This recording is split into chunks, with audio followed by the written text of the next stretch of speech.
Fala pessoal, tudo bem? Aqui é Flávio Soares falando com vocês. Sou estudante, técnico de enfermagem, para técnico de enfermagem, né?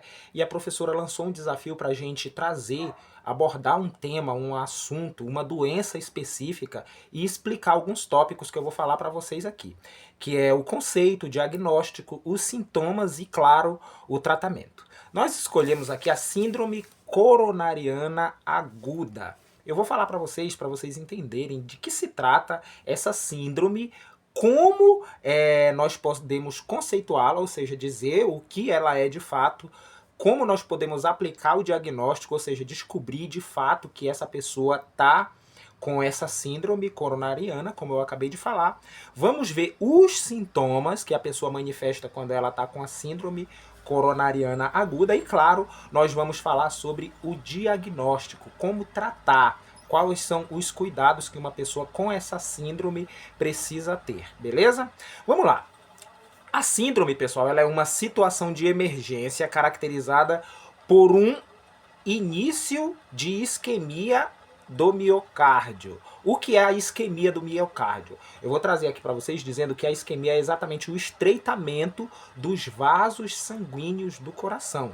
Quando acontece esse estreitamento, automaticamente a pessoa começa a passar por um processo de doença, de sofrimento e o desenvolvimento da síndrome coronariana aguda, beleza? Ok? Vamos lá. Essa síndrome ela é caracterizada também pelo infarto agudo do miocárdio. De que se trata? O que é o infarto agudo do miocárdio? É exatamente quando o coração, o principal órgão do corpo, ele para de funcionar, para de desenvolver as funções vitais. E claro, isso resulta se o coração, que é o órgão principal do corpo, ele para de funcionar, automaticamente a pessoa vai correr um risco de óbito muito grande. E aqui tem alguns indícios de que isso acontece, que está acontecendo. Uma delas é a angina estável e o infarto agudo do miocárdio, que é a necrose, que é a morte do tecido, das células que compõem o órgão do coração. Eu vou dar aqui algumas dicas para vocês entenderem do que se trata. Olha, a diminuição do fluxo sanguíneo é uma característica da angina, beleza? E ela faz com que a artéria ela seja bloqueada. Por quê? Por uma placa de gordura que nós chamamos aterosclerose. Esse é um termo técnico utilizado na medicina, na enfermagem, para dizer que o vaso sanguíneo ele está sendo obstruído por uma placa de gordura. Essa placa é chamada de aterosclerose, ok? Beleza? Então, junto com essa placa de... Eu vou abrir um parêntese só para eu explicar para você. Quando há essa placa de gordura chamada aterosclerose, que ela fica na parede da artéria, o fluxo sanguíneo ele começa a passar e ele sofre uma dificuldade. Automaticamente, quando isso acontece, os glóbulos brancos, que são os responsáveis pela cicatrização, essas partículas de células, elas se acumulam ali e vai só aumentando, causando um trombo e dificultando cada vez mais a passagem do fluxo sanguíneo. Lembrando que o fluxo sanguíneo, o sangue, ele é responsável por levar oxigênio a todos os órgãos do corpo. E sem oxigênio, é claro que a célula não suporta fazer o seu metabolismo e acaba morrendo. Ou seja, isso vai fazer com que o tecido que deixou de receber sangue, automaticamente oxigênio, ele vai necrosar, ele vai morrer. Isso causa o infarto agudo do miocárdio, que nós vamos falar agora, que é uma das características dessa síndrome coronariana aguda, ok? O infarto agudo, ele na realidade é a oclusão completa dessa artéria, beleza? E em decorrência disso, claro, a formação dos trombos que vai obstruir completamente. A oclusão gera o que? Isquemia, que é o estreitamento e automaticamente a diminuição do fluxo sanguíneo, e a necrose do miocárdio, ou seja, a morte de uma determinada parte do coração. Outras causas também que podem causar o infarto agudo do miocárdio é a hipotensão, ou seja, a pessoa está com a pressão sanguínea baixa, a hemorragia, ou seja, o rompimento, literalmente, desse vaso sanguíneo e fazendo com que esse sangue se extravase, e também a taquicardia, o batimento acelerado do coração. E, claro, a ingestão também de drogas contribui para que isso aconteça e desencadeie todos esses aspectos que a gente viu. Agora nós vamos falar um pouquinho sobre os fatores de risco dessa síndrome coronariana, tá bom, pessoal?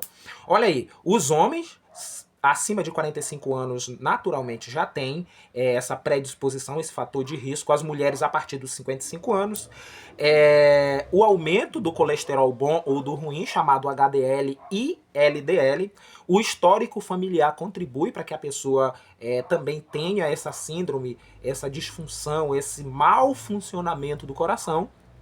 O tabagismo é um fator de risco para quase todos os tipos de doenças, principalmente relacionado ao coração. O tabagismo é um fator de risco muito forte, então nós temos que ter cuidado nesse sentido. A obesidade, a hipertensão arterial e, é claro, a diabetes. Todos esses fatores ligados, eles têm uma ligação para essa síndrome coronariana aguda também. E qual é a manifestação clínica? O que o indivíduo apresenta quando ele tem esse tipo de síndrome? Vamos lá.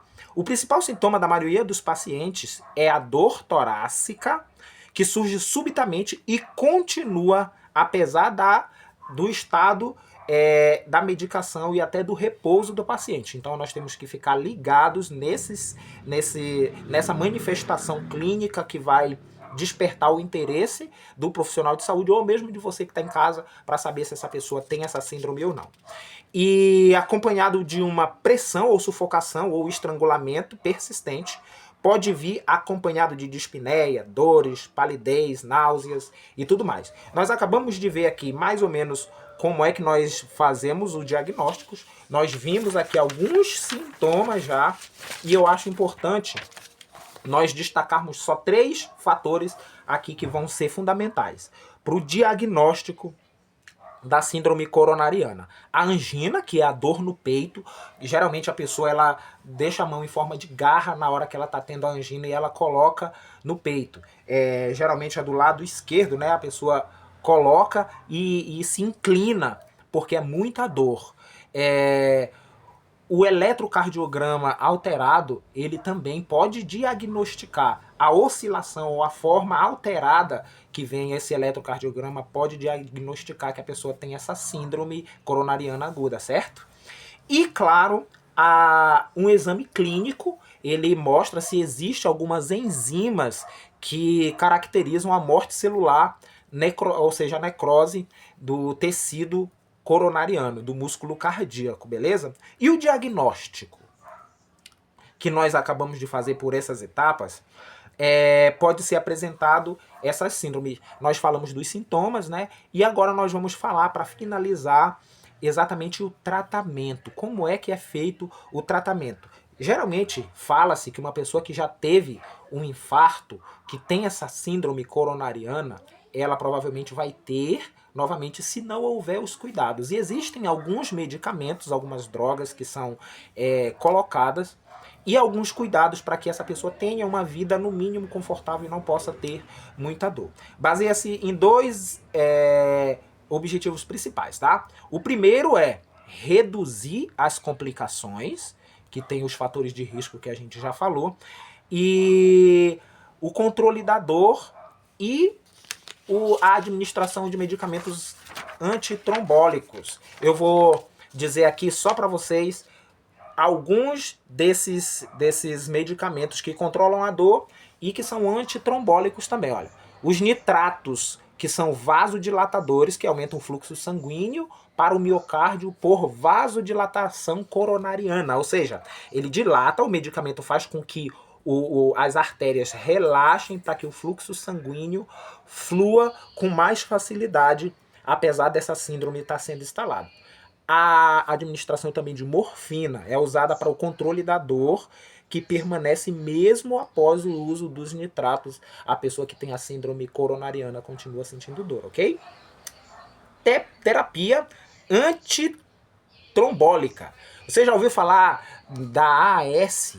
A AAS ela é tomada exatamente para isso, para que o sangue ele fique mais ralo, mais fino. Existe, claro, alguns efeitos colaterais que isso pode causar o uso contínuo desse medicamento. Quando você sofrer um corte, pode estar sangrando com mais facilidade e mais dificuldade para interromper esse sangramento.